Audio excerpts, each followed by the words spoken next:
অনেকে বলে সিস্টেমের মধ্যে ঢুকে সিস্টেম চেঞ্জ করতে পারবো না। সিস্টেম চেঞ্জ করতে যাবো আমি, আপনার কে বলছে? 299 জন এমপির তালিকা ধইরা কে কোন ধ্যান থেকে, সবজিওয়ালার কাছ থেকে, মাছওয়ালার কাছ থেকে, কর্পোরেট কোম্পানির কাছ থেকে, গ্রুপ অফ কোম্পানির কাছ থেকে লোক পাঠাইয়া চাঁদাবাজি করে, দখল করে, প্রত্যেকের নাম সংসদে দাঁড়িয়ে বিসমিল্লাহ বইলে দিব। সুতরাং এই ঢাকাতে আমার শত্রু কারা? যারা এখানে চাঁদাবাজি করবে, যারা এখানে মাদক কারবারি করবে, যাদের নাম বলে দিলে মাদকের ব্যবসা ধ্বংস হবে, তারা সবাই ঐক্যবদ্ধ হয়েছে ওসমান হাদিকে ঠেকাও।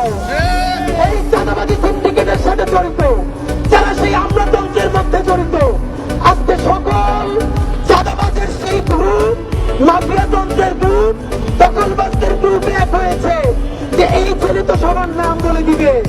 শোনেন, আল্লাহ যদি বাঁচায় রাখে, যা বলেই নেই, শরীফ ওসমান হাদির দায়বদ্ধতা সেই রিক্সাওয়ালার প্রতি, যে আমার এইখান থেকে উঠাইয়া নিয়া ভাড়াটা নেয় না, চড়াই ধরে ভাড়া দিতে চাইলে চোখের পানি ছাইড়া দেয়।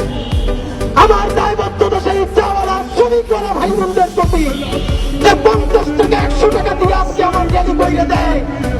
আমার দায়বদ্ধতা বাংলাদেশের সেই সমস্ত লক্ষ কোটি আমার মা খালা, যাদের সন্তানদেরকে বলে ওসমান ঢাকা বসে কি করে, তোরা দিয়ে ঢাকা ওর সাথে কাজ কর। যারা আমার জন্য জমা করে, আমার যে মায়েরা রোজা রাখে, আমার যে মা খালারা রোজা রাখে, সন্তানকে আমার কাছে পাঠায়, বাড়ির 2-4 টাকা জমা আমাদের জন্য পাঠায়, ওসমান হাদির সংসদে কথা বলবে, আমার